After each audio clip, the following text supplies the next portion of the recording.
Três, quatro. Vê os cravos nas mãos, seu corpo a sofrer naqueles momentos de dor.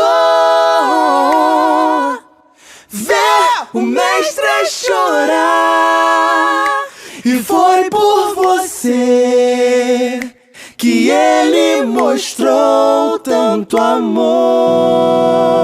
Me ajude a melhorar, sozinho eu não consigo mais. Eu sei, eu sou humano, eu só sei errar. Me ajude a melhorar, me ajude a melhorar. Sozinho eu não consigo mais. Eu sei, eu sou humano, eu só sei errar. Me ajude a melhorar. Você é linda demais, perfeita aos olhos do Pai. Alguém igual a você não vi jamais. Se o trovão e o mar se erguendo vem, sobre a tempestade eu voarei. Sobre as águas tu também és rei. Descansarei, pois sei que és Deus. Sonda-me, quebranta-me, transforma que eu enche-me. Você é um espelho que reflete a imagem do Senhor. Não chore se o mundo ainda não transforma. Já é o bastante Deus reconhecer o seu valor. Usa-me. Encontrei a calmaria do lugar que sopra o vento da paz, bem junto às águas tranquilas. Sou estrangeiro, mas compreendo que o eterno lar começa no momento em que vivo para te encontrar. Hoje encontrei, em ti encontrei o meu lugar, o meu lugar. Encontrei o meu lugar, o meu lugar. Encontrei o meu lugar.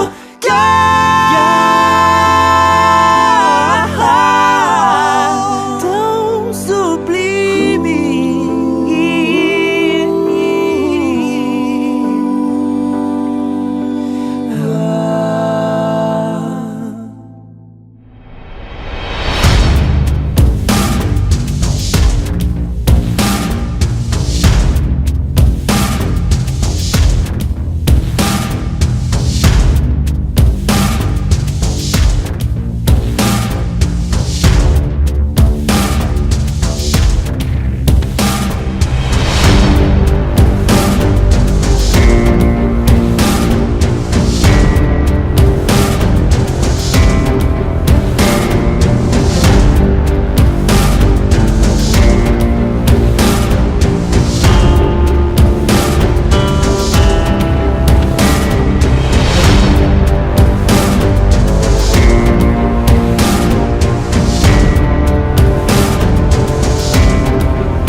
Olá, graça e paz, boa noite a todos. Estamos retornando para darmos continuidade ao 6º dia do 8º módulo Combatendo a Ansiedade, com o tema principal, Ansioso por Nada. Mas antes gostaria de dar boas-vindas aos irmãos e irmãs que estarão acessando posteriormente a este grande propósito em orações. Bom dia, boa tarde ou boa noite. Não sei exatamente o horário do clique, mas eu creio poderosamente que há de edificar a sua vida, que há de restaurar a sua fé, a sua confiança naquele que é fiel para cumprir aquilo que prometeu. Para aquele que vai te fortalecer para vencer este gigante que vem anos e anos assolando a sua vida, que se chama ansiedade. E se tiver um jeito melhor de combater as preocupações sem fim que te deixam acordado à noite? O descanso real está disponível, talvez mais perto do que você imagina. Substitua o pânico pela paz através deste grande propósito em orações de 7 dias. E neste 6º dia trago o testemunho de Brian. E se você pudesse louvar a Deus mesmo em meio à dor? Brian experimentou ansiedade que levou a alguns sintomas físicos também, mas por meio de sua experiência, ele descobriu que ainda tinha muito a agradecer a Deus. Aqui está a sua história. Lidei com a ansiedade aguda e o pânico há alguns anos, enquanto morava em um país estrangeiro, durante um período desafiador da vida. Enquanto tentava aprender um novo idioma, iniciar um negócio, ser a luz de Cristo onde praticamente não havia igreja presente, e sendo pai de gêmeos de 1 ano de idade. Era como se eu, gradualmente, descesse um vale escuro. Ao longo de vários meses, sofri com dores no peito, dores de cabeça e outras doenças que serviram como catalisador de medo e preocupação. Diferente de tudo que já tinha experimentado, até esse momento da minha vida, eu realmente não tinha lutado muito com as preocupações e, se for honesto, até me orgulhava de ser corajoso em assumir riscos. Mas logo comecei a pensar nos piores cenários, convencido de que algo sério estava errado comigo ou que algo terrível aconteceria à minha família. As pessoas perguntam se minha ansiedade era circunstancial, fisiológica ou espiritual. Tendo considerado isso por um tempo, estou bastante convencido de que a resposta é sim. Acredito que geralmente há muitas coisas em jogo. O estresse pode ferver até um ponto em que mesmo aqueles com a mais alta tolerância são suscetíveis à sua força de construção. Também, como em outras limitações físicas ou doenças, alguns de nós experimentam momentos em que a química do corpo está desequilibrada. Além disso, nosso inimigo espiritual é um oportunista quando dirige seus ataques, atingindo nossas áreas de fraqueza. No famoso desafio de Paulo de não estar ansioso por nada, em Filipenses capítulo 4, versículos 6 e 7, ele nos chama não apenas a orar, mas também a agradecer. O contexto da instrução de Paulo não está na esteira da vitória ou depois de receber um desdobramento milagroso. De fato, o próprio Paulo estava enfrentando uma situação bastante terrível. Ele estava escrevendo da prisão para a igreja de Filipos e enfrentando um futuro muito incerto. E ainda assim, sua carta reflete sua profunda alegria e atitude de regozijo. Então, em meio à dor, podemos louvar também. Não acredito que Paulo esteja nos pedindo para retumbar falsa gratidão. Eu acho que Paulo estava nos desafiando a agradecer onde é devido, mesmo no meio de qualquer luta atual pela qual estejamos passando. Descobri que nunca deixo de ter pelo que celebrar, mesmo durante algumas das provações mais difíceis que já enfrentei. Também há coisas pelas quais sou grato. Meditar sobre isso e expressar gratidão a Ele ajuda a transformar minha perspectiva e recalibrar minha mente. Uma sobrecarga de pensamentos negativos ou estressantes pode criar uma sensação geral de desgraça iminente. Mas, mesmo quando afirmo minha gratidão a Deus como um ato forçado de disciplina, eu geralmente sinto o peso começando a sair. Isso não quer dizer que existe alguma fórmula secreta para uma vida livre de ansiedade, mas o princípio de louvar a Deus mesmo através da dor é um caminho para a sua presença vivificante que nos oferece a paz. Testemunho concedido pelo irmão Brian, dos Estados Unidos. Em Filipenses capítulo 4, versículos 4 e 8, a palavra diz: alegrai-vos sempre no Senhor. Outra vez digo, alegrai-vos. Seja a vossa moderação conhecida de todos os homens. Perto está o Senhor. Não andeis ansiosos de coisa alguma, em tudo, porém, sejam conhecidas diante de Deus as vossas petições, pela oração e pela súplica, com ações de graça. E a paz de Deus, que excede todo entendimento, guardará o vosso coração e a vossa mente em Cristo Jesus. Finalmente, irmãos, tudo que é verdadeiro, tudo que é respeitável, tudo que é justo, tudo que é puro, tudo que é amável, tudo que é de boa fama, se alguma virtude há e se algum louvor existe, seja isso que ocupe o vosso pensamento. Meu irmão, minha irmã, o tema contentamento no Senhor é recorrente em toda a carta de Filipenses. O apóstolo Paulo está lembrando os crentes que, apesar de suas algemas, a alegria genuína é possível, pois ela não depende das circunstâncias, mas da salvação em Cristo. Quando o apóstolo exorta os crentes a que se alegrem no Senhor, ele não está dizendo que as circunstâncias serão fáceis, mas que em todas elas é possível confiar na segurança de que Deus tem todo o controle nas mãos. Em seguida, o texto ressalta a importância de um espírito manso que mantém relacionamentos baseados no amor fraternal. Por fim, Paulo afirma que não há motivos para um coração ficar ansioso se é possível levar tudo a Deus em oração com súplicas e gratidão. É uma progressão de atitudes, contentamento, amabilidade, confiança e gratidão, que resultarão numa percepção clara da paz que temos em Cristo por meio da salvação que recebemos. É importante lembrar que foi Deus que inspirou Paulo para que escrevesse essa carta. Assim sendo, é a palavra do próprio Deus que está amorosamente nos alertando sobre condutas que, na dependência dele, podemos tomar. Se ele ordenou, é porque é possível obedecer. E a promessa, em consequência, é a paz, que não pode ser explicada pela razão humana. Como está seu coração? Você se considera satisfeita ou satisfeito com as circunstâncias da sua vida? Seus relacionamentos refletem amor e mansidão? Você fica ansioso ou ansiosa quando perde o controle da situação? Seu coração é grato por tudo que Deus faz ou é um murmurador? Você tem aberto seu coração diante de Deus, buscando comunhão com seu Pai?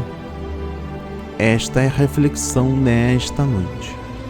No livro de Salmos, capítulo 23, versículo 4, a palavra diz: ainda que eu ande pelo vale da sombra da morte, não temerei mal nenhum, porque tu estás comigo. O teu bordão e o teu cajado me consolam. Vamos compreender a mensagem que o salmista está nos remetendo nesta noite. O que é um vale? Depressão ou planície entre montes ou no sopé de um monte, quase sempre banhada por um rio. Esta palavra é encontrada na Bíblia 188 vezes no Velho Testamento e uma vez no Novo Testamento. O Vale da Sombra da Morte representa os momentos difíceis que passamos na caminhada. São nos momentos de adversidade é que aprendemos de fato a depender mais do nosso bom pastor, Senhor Jesus, e conhecê-lo cada dia mais como Deus onipotente, onipresente e onisciente. O salmista desse texto mostra sua experiência pessoal em conhecer o Senhor como seu pastor. Mas quais são as lições que podemos tirar para as nossas vidas espirituais sobre o Vale da Sombra da Morte? Ainda que eu andasse pelo Vale da Sombra da Morte. O Vale da Sombra da Morte, a sua localização geográfica era uma estrada, caminho que levava de Jericó para Jerusalém, também conhecida como Ladeira do Sangue. Essa estrada era então um caminho sinuoso e íngreme, que descia 1.200 metros em apenas 27 quilômetros, com muitos vales estreitos de cujos lados, em cavernas escavadas, malfeitores espreitavam e emboscavam os viajantes. A igreja fiel está em uma caminhada. Saímos de Jericó, o mundo, e estamos indo para Jerusalém, a eternidade com Deus, a morada do Pai, a cidade eternal onde moraremos com o Senhor para todo sempre. Amados irmãos, o detalhe que o salmista deixa registrado no texto é que o vale não é para pararmos e nem morarmos, é um lugar de passagem, transitório. Quando diz, ainda que eu andasse pelo vale da sombra da morte, não é para pararmos, porque a salvação é dinâmica, e nem para morarmos, ou seja, o vale é um lugar de passagem, porque a igreja é peregrina deste mundo. O nosso lugar é na presença de Deus. É um lugar de passagem, transitório. Somos peregrinos neste mundo. O nosso lugar é na presença do Senhor. Por que atravessar o vale da sombra da morte? Vamos compreender. O pastor atravessava o vale da sombra da morte com as suas ovelhas em busca de um melhor pasto, alimento para o seu rebanho. Amados irmãos e irmãs, Deus tem provido o melhor para o seu povo. Temos vivido com o Senhor grandes experiências diariamente. Livramentos, curas, vitórias nos lares, estudos, concursos, entre outras bênçãos. Mas a palavra nos afirma que o melhor está por vir. O Senhor Jesus vem, Maranata. 1 Coríntios capítulo 16, versículo 22. O dia que estaremos com o nosso Senhor, o Senhor Jesus para todo sempre. Em João capítulo 14, versículos 1 a 3. Não se turbe o vosso coração, credes em Deus, credes também em mim. Na casa de meu Pai há muita morada. Se não fosse assim, eu vou-lo teria dito, pois vou preparar-vos lugar. E se eu for e vos preparar lugar, virei outra vez e vos levarei para mim mesmo, para que onde eu estiver, estejais vós também. Em 2 Coríntios, capítulo 2, versículo 9. Mas como está escrito, as coisas que o olho não viu, e o ouvido não ouviu, e não subiram ao coração do homem, são as que Deus preparou para os que o amam. Em Apocalipse, capítulo 2, versículo 4, a palavra diz, e Deus limpará de seus olhos toda a lágrima, e não haverá mais morte, nem pranto, nem clamor, nem dor, porque já as primeiras coisas já passaram. A única forma de atravessarmos o vale da sombra da morte é com a presença maravilhosa do Senhor Jesus, o nosso bom pastor. Não temerei mal algum, porque tu estás comigo, e a tua vara e o teu cajado me consolam. Queridos irmãos e irmãs, era praticamente impossível que a ovelha passasse pelo vale da sombra da morte sozinha, devido a inúmeros fatores. Perigos e a adversidade do vale e também por ser um animal frágil perante os seus predadores. O homem também não pode vencer as adversidades, enfermidades, desemprego, problema no lar, pecado, desse mundo sozinho, porque todo homem é limitado e frágil, independentemente da sua cultura, posição social e bens. No livro de João, capítulo 15, versículo 5, a palavra diz, sem mim nada podereis fazer. Em Filipenses, capítulo 4, versículo 13, diz, posso todas as coisas naquele que me fortalece. Em Tiago, capítulo 4, versículos 13 a 15, e agora vós, que dizeis, hoje ou amanhã iremos a tal cidade, lá passaremos e contrataremos e ganharemos. Digo-vos que não sabeis o que acontecerá amanhã, porque que é a vossa vida? É um favor que aparece por um pouco e depois se desvanece. Em lugar do que devias dizer, se o Senhor quiser, e se vivermos, faremos isso ou aquilo. Ter o bom pastor, Senhor Jesus, como nosso Salvador, e conhecendo cada dia mais os seus atributos, atravessaremos o vale da sombra da morte. Desse versículo, do Salmos 23, que é o versículo 4, podemos identificar a figura do Senhor Jesus, o pastor, com os atributos de Deus manifestados de forma visível, material e física: onipotência, onipresença e onisciência. Não temeria mal algum. Onipotência, possui todo o poder. Havia muitos temores quando atravessava o vale da sombra da morte. Alguns temores dos homens: insegurança, medo, incertezas e principalmente o medo da morte. Quando temos uma experiência de salvação, temos a certeza que, nas batalhas que enfrentamos, temos o Deus onipotente que peleja por nós e nos garante a vitória. A maior vitória do Senhor conquistou na cruz do Calvário e nos oferece gratuitamente uma tão grande salvação. Porque tu estás comigo. Onipresença. O único que está presente ao mesmo tempo em todos os lugares. Não estamos sozinhos nesta jornada. Temos um Deus que está conosco e a sua presença é real em nosso viver. Somente na comunhão com Deus atravessamos o vale da sombra da morte, seguros, e alcançamos o nosso objetivo, que é Jerusalém celestial. A tua vara e teu cajado me consolam. Onisciente, o único que sabe todas as coisas. Amados irmãos e irmãs, somente o Senhor conhece o nosso interior, corpo e alma, porque é onisciente, conhece todas as coisas. Conhece o nosso passado, presente e futuro e nos conhece por dentro e por fora. Sabe qual é a tua necessidade. O pastor amado, Senhor Jesus, te conhece e quer sarar as tuas feridas. Muitas das vezes o ser humano está com o coração machucado, ferido pelos problemas nesta vida. Mágoas, decepções, angústias, falta de paz, ansiedade. O Senhor Jesus deseja restaurar a tua vida, te concedendo a salvação. Agora é necessário que você abra o seu coração e deixe que Ele seja o pastor da sua vida. Sinta o toque do Senhor na tua vida. Toque traz segurança, esperança, alegria, paz, libertação, que transforma toda a vida do homem. Cajado. Podemos também citar uma das funções do cajado do pastor, que era de guiar as ovelhas pelo caminho certo. Quando a ovelha estava se desviando do caminho, na direção correta, o pastor, com o seu cajado, dava um toque de leve e a ovelha entendia e passava a trilhar o caminho correto. Em Isaías capítulo 30, versículo 21, a palavra diz: e os teus ouvidos ouvirão a palavra que estás por detrás de ti, dizendo: este é o caminho, andai nele, sem vos desviardes, nem para a direita e nem para a esquerda.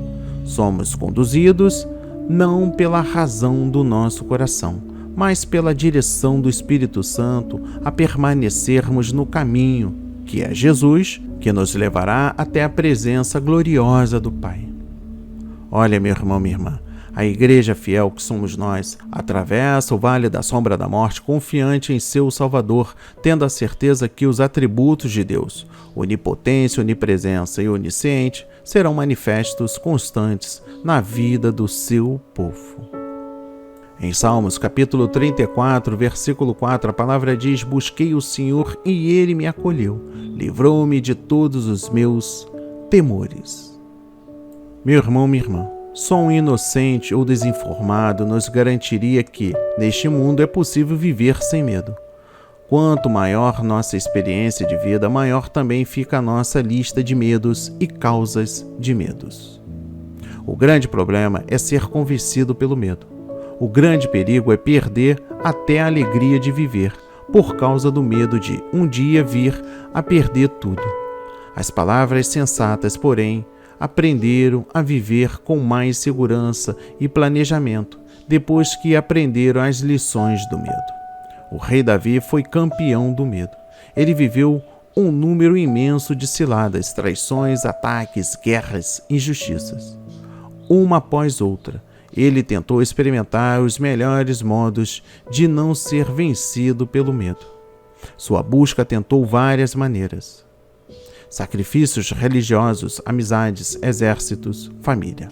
O caminho que deu certo foi revelado por ele: busquei ao Senhor.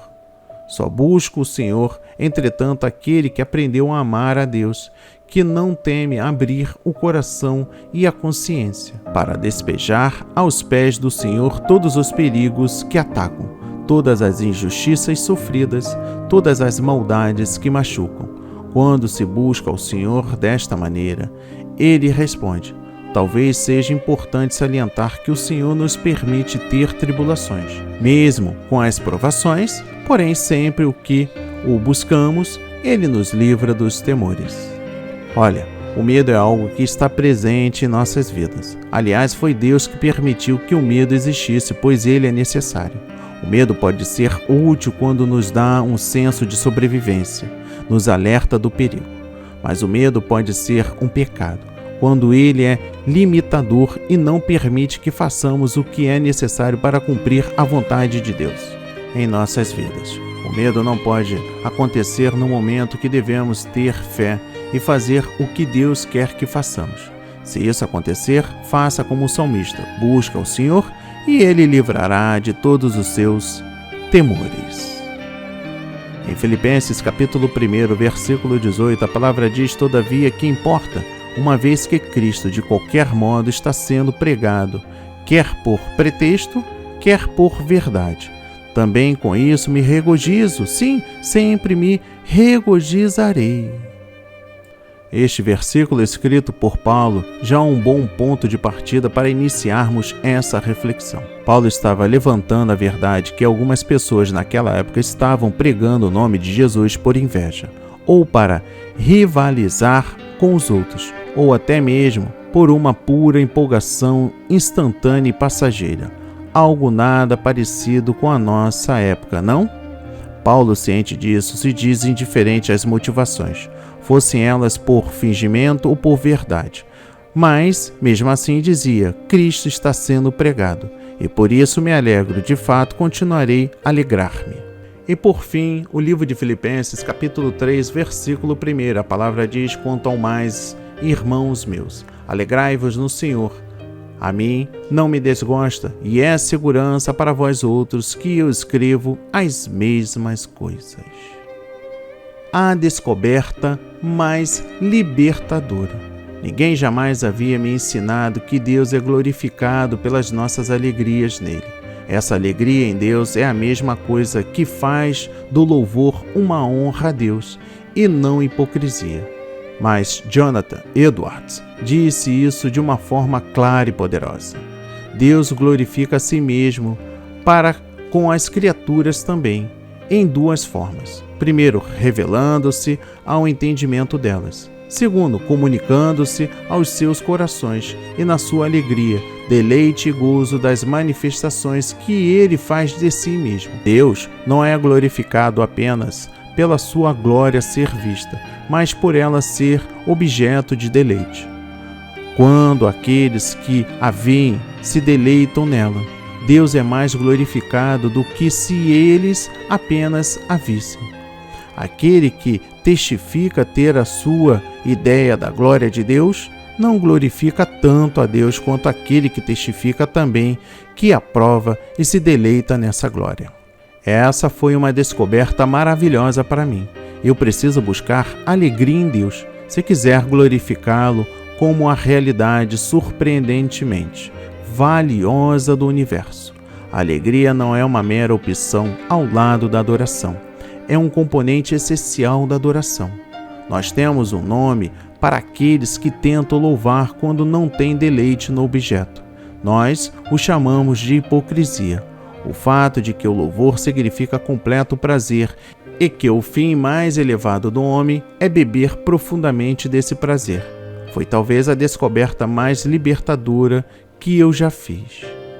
Assim seja, assim diz o Senhor. Amém. E graças a Deus, graças a Deus, graças a Deus. A palavra de hoje foi semeada em corações quebrantados para a honra e a glória do Senhor. Oremos. Deus querido, ajuda-me a estar satisfeita no Senhor, a cultivar um caráter manso e amoroso, e não andar ansioso por nada, mas confiar que o Senhor dirige e sustenta a minha vida. Livra-me da murmuração e ingratidão do meu coração. Sei que o Senhor é bom e me dá muito além do que eu preciso. Quero desfrutar da verdadeira paz que só encontro em Ti. Quando for difícil obedecer, lembra-me que em dependência do Senhor eu consigo prosseguir e fazer o que é correto diante de Ti. Jesus, querido Pai do céu, meu pastor e Salvador, obrigado porque não tenho que enfrentar a morte sozinho. Eu busco Sua orientação e ouço Sua voz para me guiar pelo vale sombrio da morte e me trazer para a Sua presença santa e gloriosa em vitória e alegria. E oro confiantemente no Seu nome, Pai. Perdoa porque às vezes tive medo de falar do Seu amor para alguém, ou porque às vezes tive medo de tomar uma decisão que traria bons resultados para a minha vida. Perdoa pela falta de fé. Mas eu quero clamar agora ao Senhor e pedir que, por favor, o Senhor traga mais coragem à minha vida para que eu possa praticar a Sua obra com mais ousadia. Eu oro no Seu nome para ser liberto da ansiedade e das armadilhas do mal. Em nome de Jesus, amém e graças a Deus.